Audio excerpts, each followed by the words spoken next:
Emmanuel, oyira me ke ole kpom le gapopo ya, ole kpa po be subola, ma ba me prophète Senaya.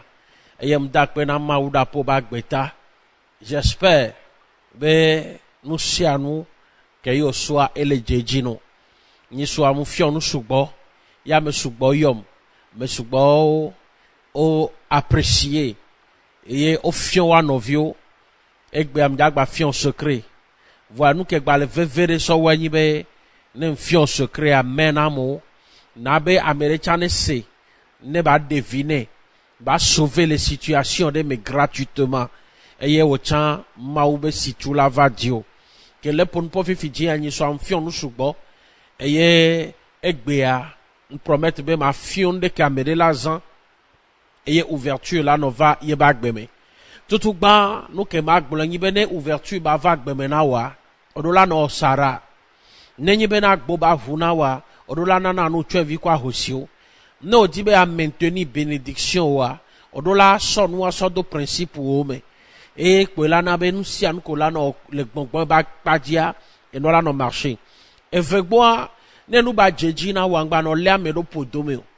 Ne enu ba jeji na ona mede wonde mu joji na wa glene ngba garder do podome. E he na mona me. So ke amede na dati kpotiana ma uba po nenebe enu anti.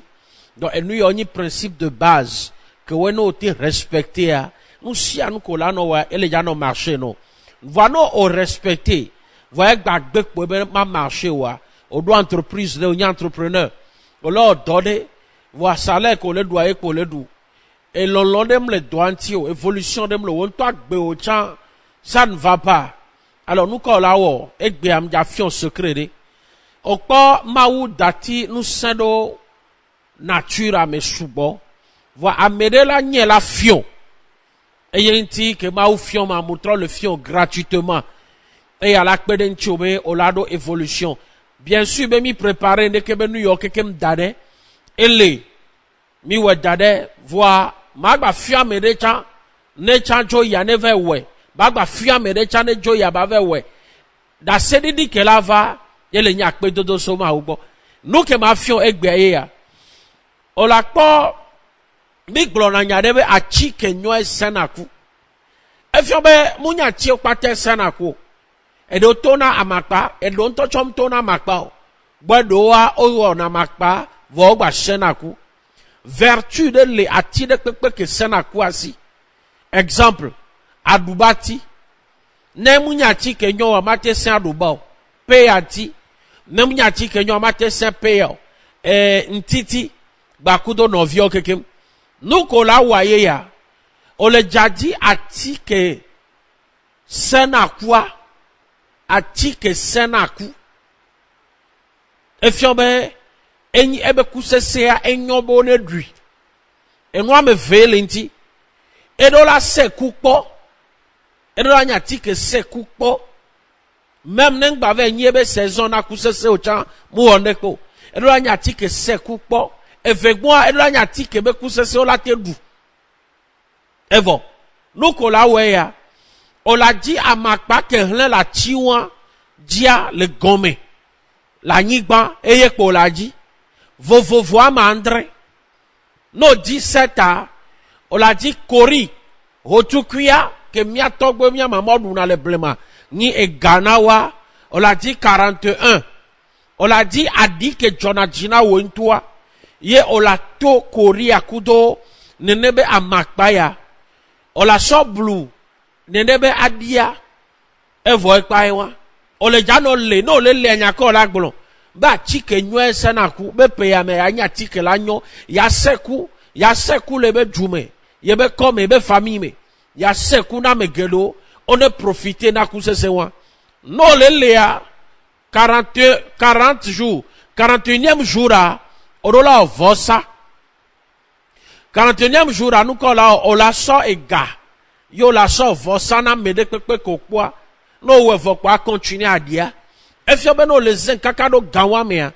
O la vosa de jour ou o la vosa de. Donc ne ogbe o vosa vokwa après journée ou o la bate continue be sans fa. E won nada gbebe do ouverture la novano. Fi de pepe kotua ola no kpo dagbe ola no kpo nyona amawa kea ola soe ola so ola toe ola toma dero zodio ola toe ba poudre o te siefa déjà que gain poué wa ola dit agama que quoi de ka dadeji eye ola dit ola jagba la plenu ola ple molu afide ko le da molu le alo on to te da molu afa no dea ola ku molu avide ko da voa afi ko da yile ayi ola ku vide munyi pupu va ko da voa yo la so aso chake agama bakudo amawa no gbe wevo kwa ama suna gbo tellement be patang ba zeno ola so de nebe noa au fond matin on le ja lesia akan vitu kuide so dosime na lesia na gbonbe ma na fo de kam zaladolo nous si anu ko di ola pe ma gba fion secret de kakwe ola dit abeille béni nous confions yo kekema et les maisons El Gibor no vola te so no e yentinya ola tro abeille béni e gabe anyi baton on l'a dit à ton anyi baton on l'a dit flower vo amewe ade 16 flower e gabe tiketo flower vo amewe ade on l'a dit agama ke kwa de ka on l'a to flower agama baku anyibe aton no to evoke kenkwa aso fandi de so do agbanvi de me no so fandi do agbanvi me a on l'a dit kori de pepe kogbepoa 4 amene on la so dade adia me voa afike fenia kori aba fike fin ne po ayame donc on la so dade adia ji sigbele ko la do chane e pa nenu ke o le jalea on la so kusan kwa na so gigli ne ba diaji kori ane no eji ne agigli na so le no le ola pon pola be no le ola no glodagbe bonheur be nya va ba mede ke gbebe ye be bonheur ma zenwa anyi ne te ba mede so awudonti ama tekpla anyi si gba awudonti ne no ba meke be akpla ye sena do barajia ba anyi ne telo evoke ma owuji nu lewa magba fion secret de kakpe amadele oyone be gbaflo a amabenyo sana la fi de pepe ne ba mawa no chitia ola kotola ji gbaflo 42 feuilles on l'a dit feuille 42 no ji ne be gbaflo 42 a ola jagbagba la ji aklo alo etoji no po etoji a ola po be aklo okuna le toji yo va dona go va le agoa alo tode pepe ba goa klode olakpo aklo kankan lo agbonglo kankan achi kankan nina etoji huwe kankan la go le ago c'est-à-dire rivière abe bordure on l'a dit nebe bafloa la dit hu kankan ke ti agoa on l'a réduit poudre on l'a réduit en poudre bakuto nebe hu kankan agbonglo kankan e gbolobe ye no sidi voyez dendena vivo be hu oli agbai c'est-à-dire be hu oli ye ziono hu ti voa ye mu po gbedo ye potolele ke ye potolia on l'a dit nebe nous on l'a réduit en poudre no formatin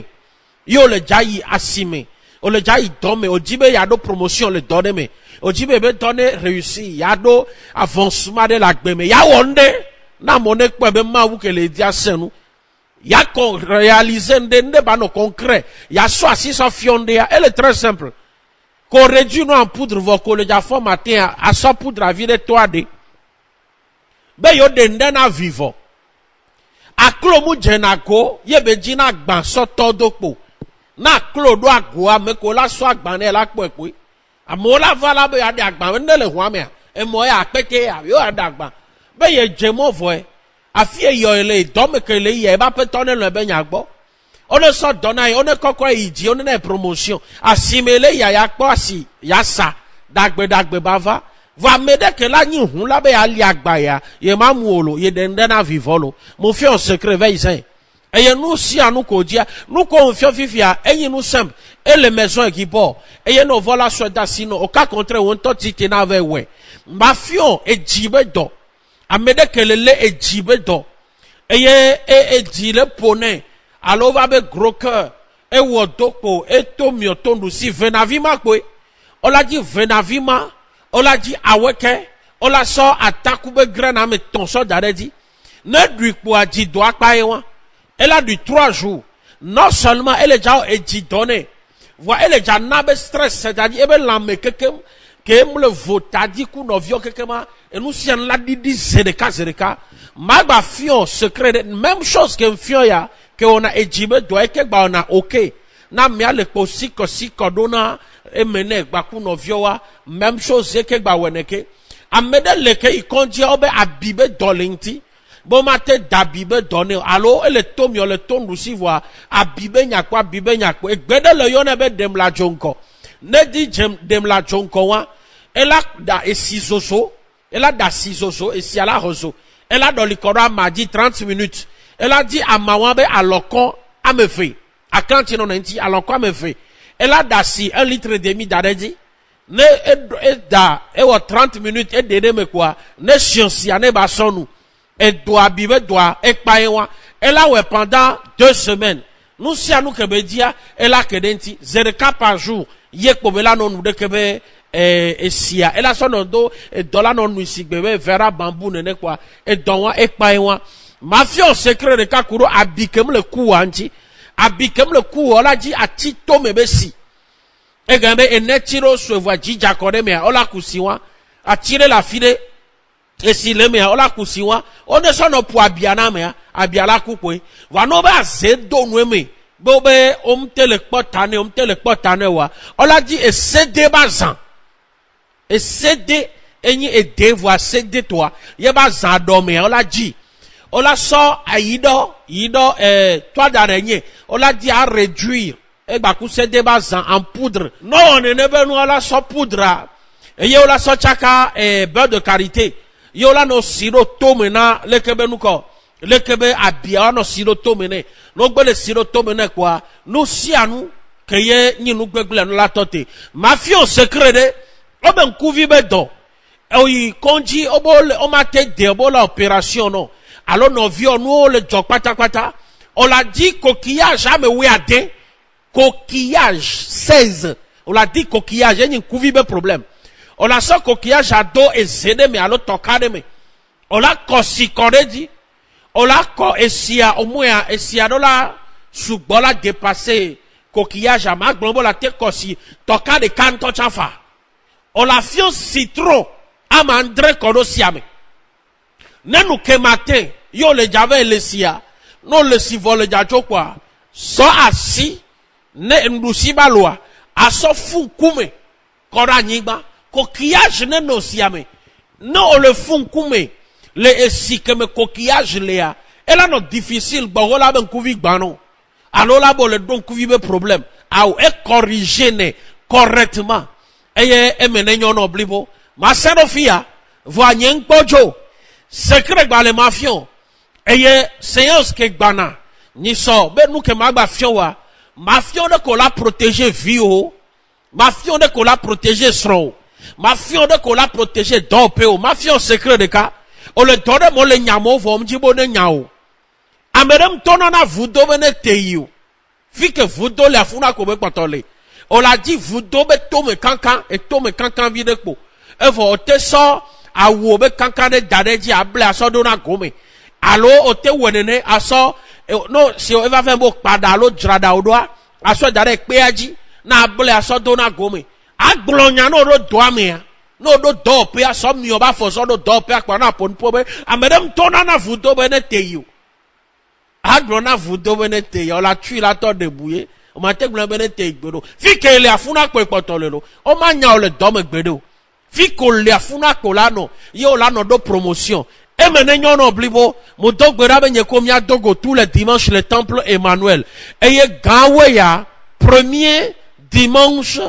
de chaque mois Milano dogo na Bethesda besia ola kusia fata eye doyoyo la nyito emene nyono blibo le Yesu bonyi kome ngbanglobo cliquez s'abonner partager na sauver vie Emmanuel.